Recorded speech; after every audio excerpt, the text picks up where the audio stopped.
কোন শ্রেণী, পেশা, ধর্ম, বর্ণ কেউ এই বাজেটের আওতার বাইরে এখন আছে বলে আমি মনে করি না। সম্পদের সীমাবদ্ধতাকে কাটিয়ে ওঠা খুব কঠিন হয়েছে আমাদের পক্ষে।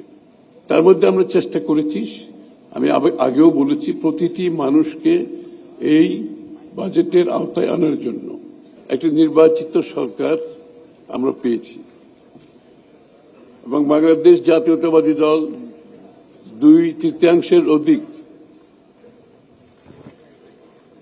পার্লামেন্টের সিট নিয়ে সরকার গঠন করেছে এবং এই সরকারের প্রতি মানুষের প্রত্যাশা অনেক, আকাঙ্ক্ষা আকাশচুম্বী। এবং আপনারা জানেন, সেই ইচ্ছার, সেই প্রত্যাশার, সেই আকাঙ্ক্ষার প্রতিফলন ঘটানোর জন্য কম সময়ে হলো 1.5-2 মাসের মধ্যে আমরা চেষ্টা করেছি সবার সাথে কথা বলতে, সবার মতামত নিতে, সবার ইনপুট নেওয়ার জন্য। 1.5-2 মাসের মধ্যে যতটুকু সম্ভব আমরা পুরোপুরিভাবে চেষ্টা করেছি।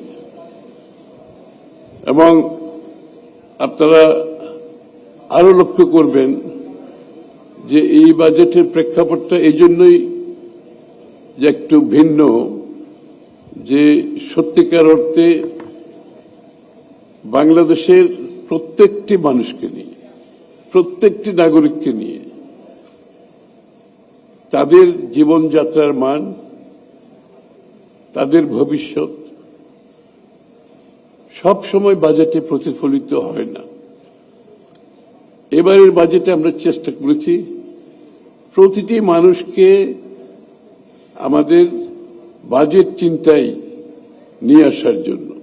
একেবারে আমি যখন বলছি প্রতিটি মানুষকে, সবাইকে আনার চেষ্টা করেছি আমরা।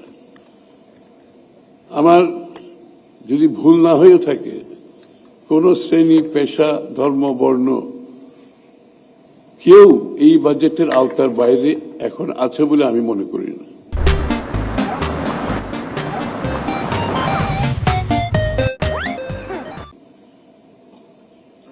এবং এটা করতে অনেক বেশি আমাদের যে জায়গাটাই আমাদের বেশি কষ্ট হয়েছে সেটা হচ্ছে আরেকটা বিষয় যেটা ঘটে গেছে। বিগত দিনের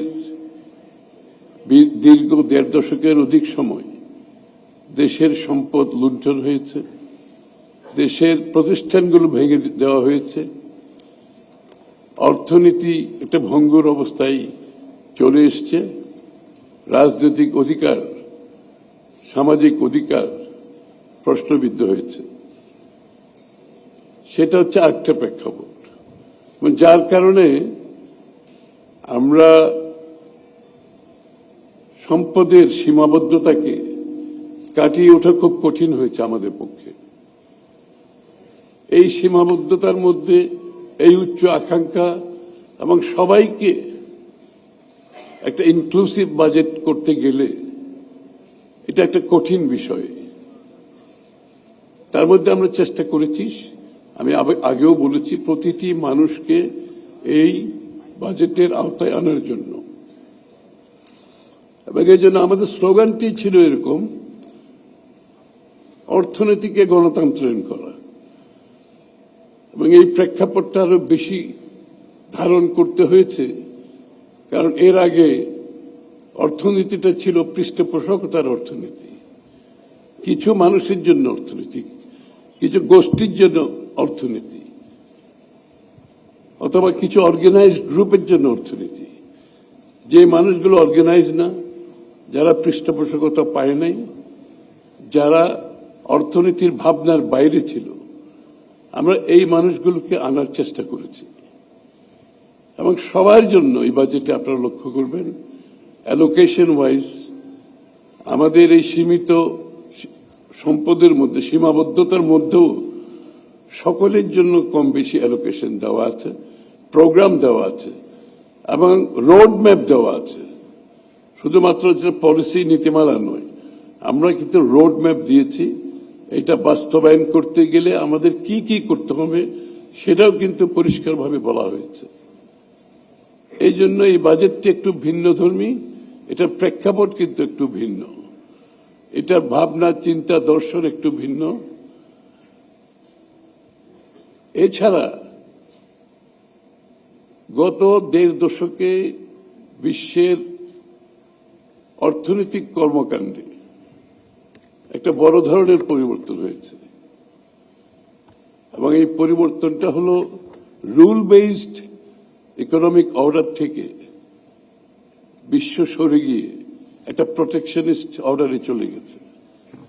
সুতরাং যে রুল বেসড অর্ডারের উপর ভিত্তি করে আগে অর্থনীতি চলত, সেটা থেকে আমরা অনেক দূরে সরে গেছি, বিশ্ব সরে গেছে, বিভিন্ন দেশ সরে গেছে। দ্বিতীয় কথা হচ্ছে যুদ্ধ বিগ্রহ has become a new normal. এখান থেকে আমরা বেরোতে পারছি না।